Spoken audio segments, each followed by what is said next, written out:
میرے شیخ کے حکم اور میری شیخ کی اجازت سے رمضان کے بعد شوال میں سب سے پہلے تو میں یہ عیدگاہ کا بتا رہا ہوں کہ عیدگاہ میں عظیم الشان طریقے سے انشاءاللہ ایک مدرسے کا آغاز ہونا ہے، جہاں درس نظامی کا پڑھایا جائے گا، لوگوں کو عالم بنایا جائے گا۔ آپ میں سے کون کون ایسا ہے، اگر سنگیوں سے میں سوال کروں کہ اگر ہم اس کی جان مانگے تو وہ دے گا؟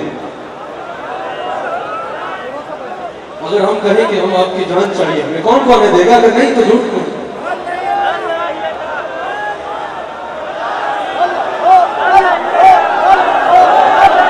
مجھے آپ کی اولادیں چاہیے، دو گے؟ بتاؤ، مجھے تمہاری اولادیں چاہیے، دو گے یا نہیں دو گے؟ ذرا ہاتھ اٹھا کے بتاؤ۔ اور مجھے تمہارے بچوں کو عالم بنانا ہے، دو گے؟ ہم نے تمہارے بچوں کو مصطفیٰ کے دین کا سپاہی بنانا ہے۔ آج ذرا ہاتھوں کو اٹھا کے وعدہ کرو کہ اپنا ایک جو سب سے ناڑی نہیں، جو سب سے اچھا بچہ ہے وہ تم ہمارے حوالے کرو گے، ہم اس سے مصطفیٰ کے دین کا عالم بنا کے تمہیں واپس کریں گے۔ یہ پکا وعدہ ہے، یہ پکا وعدہ ہے انشاءاللہ۔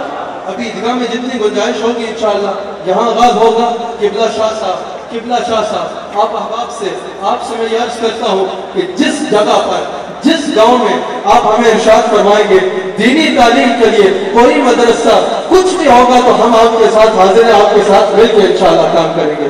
اور عیدگاہ کے ہر سنگی کو چاہے وہ کسی گاؤں میں رہتا ہے، چاہے وہ کسی شہر میں رہتا ہے، وہ رابطہ کیا جائے گا انشاءاللہ۔ اور یہ صرف عیدگاہ میں نہیں ہوگا، انشاءاللہ بہت جلد ہر شہر میں آپ یہ چین دیکھیں گے مدرسوں کی۔